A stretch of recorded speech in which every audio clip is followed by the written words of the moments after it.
जूते में छिपा खुफिया कैमरा, कैमरे में कैद अश्लील वीडियो, एक वकील की घिनौनी करतूत, स्पाई कैम से गंदी बात। वो पेशे से वकील है और पॉर्न फिल्मों को शौकीन है। एक दिन पॉर्न फिल्मों से ही उसे एक घिनौना आइडिया आया और फिर वो अपने उस गंदे मंसूबे को अंजाम देने के लिए निकल पड़ा। वो मॉल में लड़कियों का पीछा करता, लेकिन एक रोज वो पकड़ा गया और फिर सामने आया जूते में छिपे स्पाई कैम का अश्लील राज।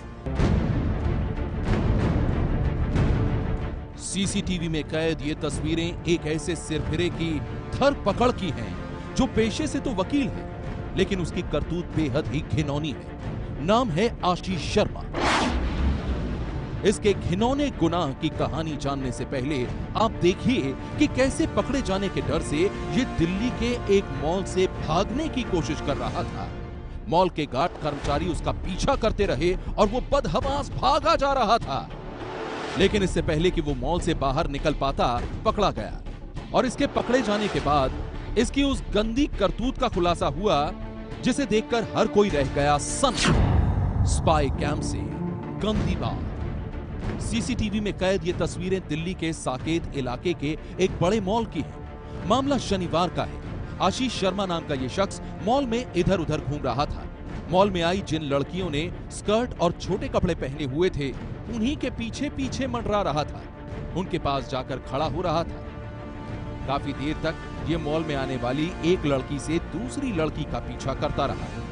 इसकी इस हरकत पर मॉल के एक स्टोर के मैनेजर को कुछ शक हुआ और जब मैनेजर ने इसकी तलाशी लेनी चाही तो ये भाग खड़ा हुआ।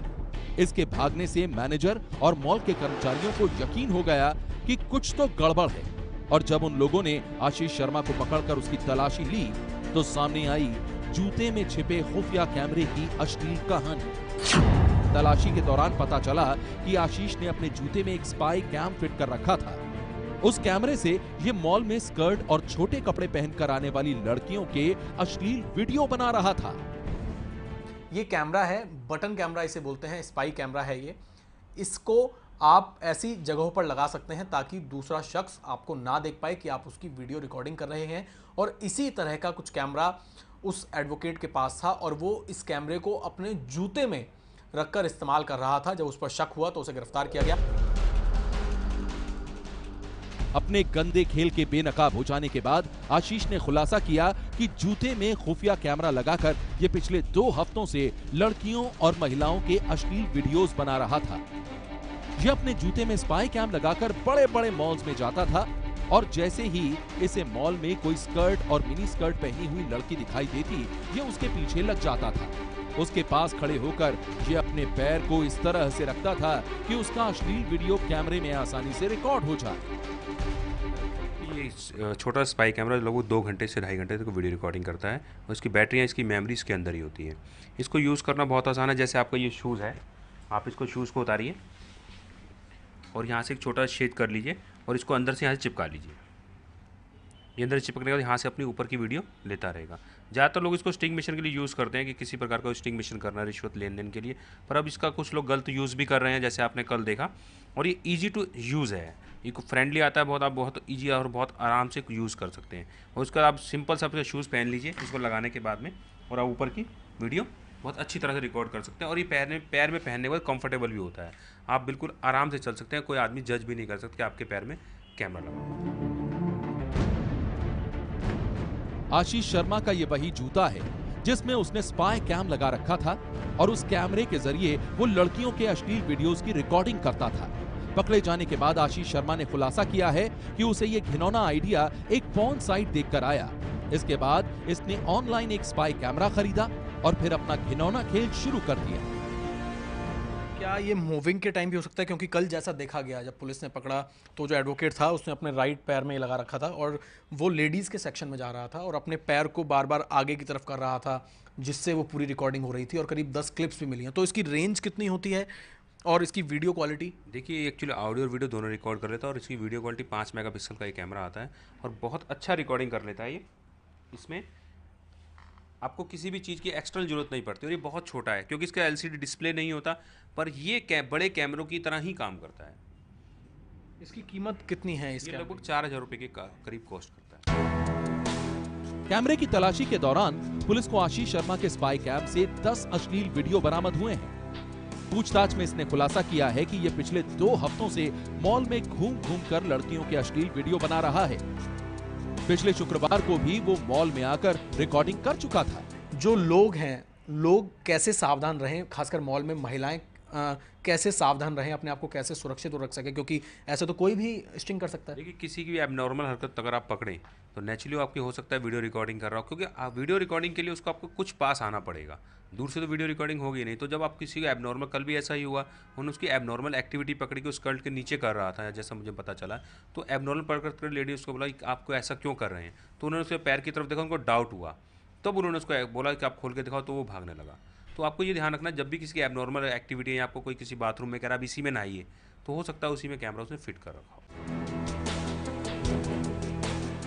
पेशे से वकील आशीष शर्मा की उम्र 32 साल है और यह हरियाणा की कंज्यूमर फोरम की पूर्व अध्यक्ष का बेटा है। इसकी घिनौनी करतूत का खुलासा होने के बाद पुलिस ने इसे गिरफ्तार कर लिया।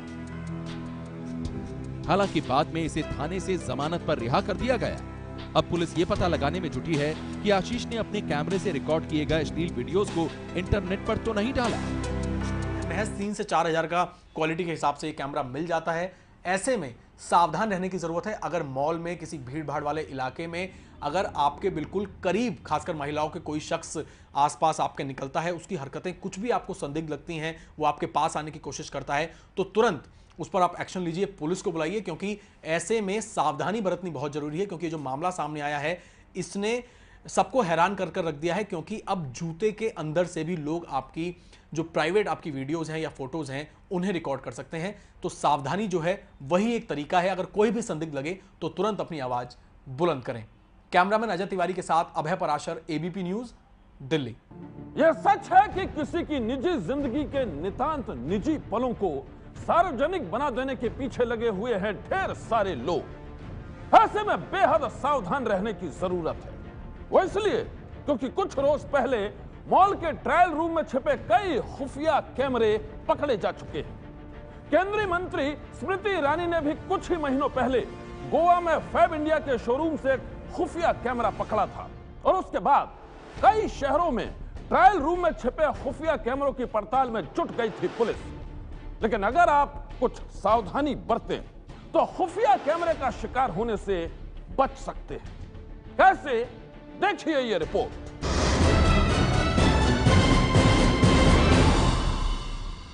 अपैरल यानी कि कपड़े लेने के लिए अगर आप किसी ब्रांडेड शॉप के ट्रायल रूम में हैं, अगर आपको ये लगता है कि आप सुरक्षित हैं, तो आपको थोड़ा सावधान रहने की जरूरत है। ट्रायल रूम की दीवार पर लगा हो सकता है खुफिया कैमरा, शीशे के पीछे छिपा हो सकता है कोई कैमरा, चेंजिंग रूम की लाइट के पास भी लगा हो सकता है कोई खुफिया कैमरा।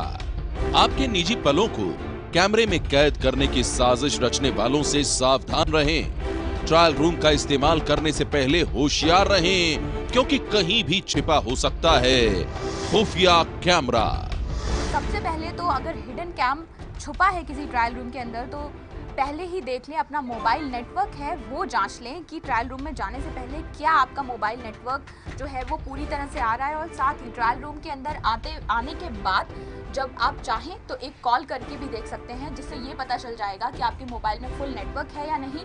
ऐसा इसलिए होता है क्योंकि अगर हिडन कैम कोई मौजूद है ट्रायल रूम के अंदर, तो सीधा जो फाइबर ऑप्टिक का जो प्रिंसिपल है उसके तहत नेटवर्क जो है वो मोबाइल का चला जाता है। ट्रायल रूम का इस्तेमाल करने से पहले आपकी जरा सी सावधानी आपको किसी घिनौनी साजिश का शिकार होने से बचा सकती है, इसलिए होशियार रहें। अगर जो मिरर है ये डबल साइडेड मिरर तो नहीं है। डबल साइडेड मिरर मतलब कि अगर रिफ्लेक्शन एक साइड ही आ रही है जो आप अपनी देख सकते हैं, लेकिन दूसरी साइड से मिरर जो है उस पर कोटिंग की गई है, रिफ्लेक्शन कोटिंग या नहीं, ये भी जांचना ज़रूरी है, क्योंकि दूसरी साइड से आपको कोई देख रहा है या नहीं। इसका एक छोटा सा टेस्ट ये होता है कि अगर आप मिरर पर अपनी उंगली को इस तरह से रखेंगे और आपका ये जो फिंगर नेल है इसके बीच में और आपके रिफ्लेक्शन इमेज के बीच में गैप दिख रहा है, इसका मतलब है कि ये दूसरी तरफ से इस पर रिफ्लेक्शन कोटिंग की गई है। इस पर सिर्फ एक तरफ से ही देख सकते हैं, एक साधारण मिरर है ये। ट्रायल रूम का इस्तेमाल करने से पहले उसकी अच्छी तरह से पड़ताल कर लें, क्योंकि कैमरा कहीं भी छिपा हो सकता है। सनसनी। एक परिवार,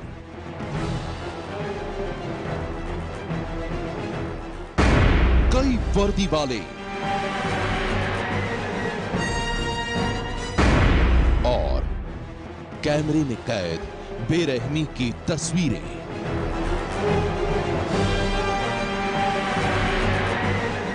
मुंबई पुलिस की दरिंदगी।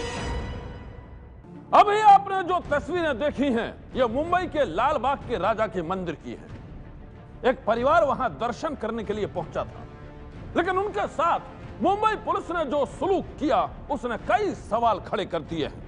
मुंबई पुलिस की दरिंदगी की यह कहानी आप भी देख लीजिए।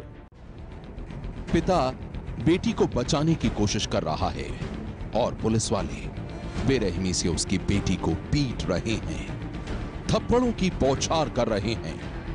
मुंबई के लाल बाग के राजा के दरबार में एक परिवार बना है मुंबई पुलिस की बेरहमी का शिकार।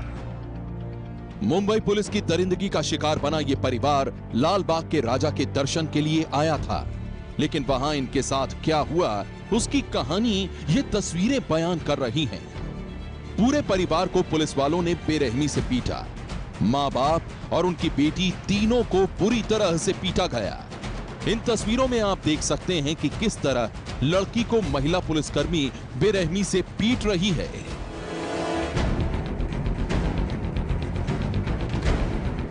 लड़की की मां ने जब पुलिस वालों का विरोध किया तो उस पर भी वर्दी वाले टूट पड़े।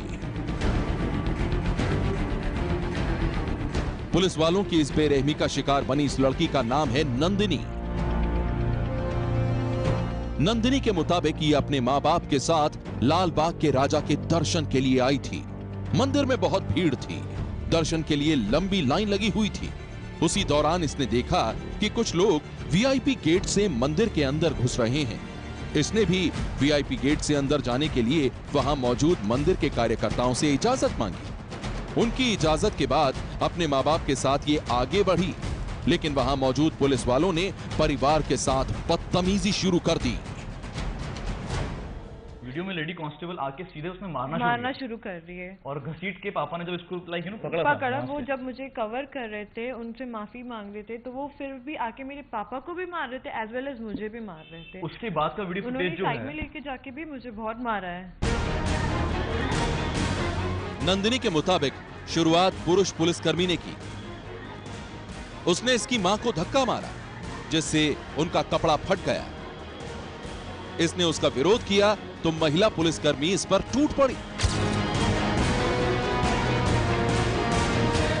मेल पुलिस इंस्पेक्टर्स आए, वो हमें पीछे धकेल रहे थे, तो बाय द टाइम मेरी मॉम का ड्रेस फट गया। उन जब हमें धकेल रहे थे पीछे तो मेरी मॉम का ड्रेस फट गया।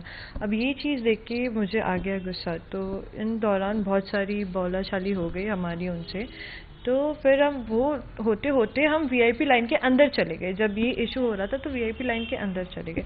अंदर जब गए तब हमारी बहुत सारी चिल्ला के बातें वगैरह चालू थी। मैं कह रही थी आपको कोई राइट्स नहीं है वगैरह वगैरह। तो तभी ये लेडी कांस्टेबल आए, मुझे मारना शुरू किया, जो आपकी इस वीडियो में नहीं दिख रहा है। लड़की का इल्जाम है कि पुलिस वालों ने पूरे परिवार को पीटते हुए मंदिर से बाहर निकाल दिया।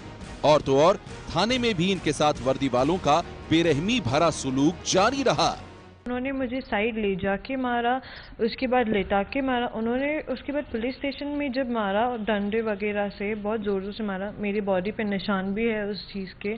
उन्होंने अपने नाखून वगैरह भी इस्तेमाल किए। उन्होंने मेरे बाल वगैरह भी बहुत खींचे, एज वेल एज मेरी मॉम को वहाँ ऑन रोड भी उन्होंने बहुत मारा। मेरे डैड को भी उन्होंने बहुत मारा है।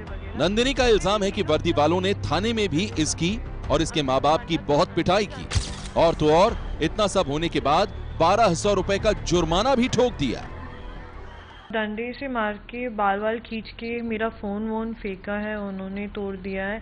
एज वेल एज उन्होंने मतलब लाइक मेरी मॉम को भी जबरदस्ती अंदर लाके वो लोग मारना शुरू करे। बहुत तो कुछ हुआ है, पहले आई कैन नॉट स्पीक जो फिर मुझे क्या कुछ हुआ है। ये पूरा वाकया शुक्रवार का है। मुंबई पुलिस की बेरहमी का ये सनसनीखेज वीडियो सामने आने के बाद हर कोई सन्न है। एबीपी न्यूज में खबर दिखाए जाने के बाद पुलिस के आला अधिकारियों से लेकर महाराष्ट्र सरकार को मामले की भनक लगी और अब महाराष्ट्र सरकार ने पुलिस से इसकी रिपोर्ट मांगी है। मुंबई पुलिस कमिश्नर ने डीसीपी जोन 4 को आदेश दिया है कि वो 48 घंटे के भीतर इस मामले की जांच कर रिपोर्ट सौंपें। ये प्रकरण हमने काफी गंभीरता से लिया है।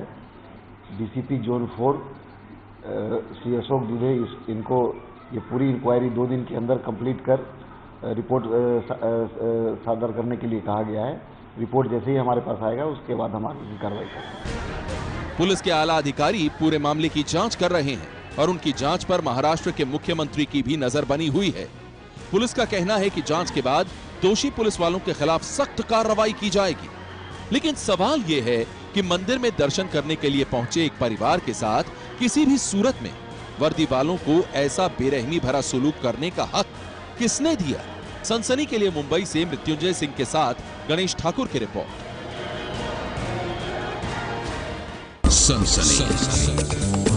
सनसनी में आज बस इतना ही। आप रहिएगा होशियार।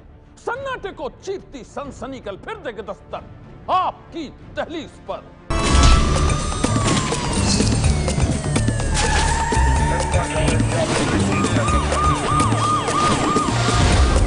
सनसनी।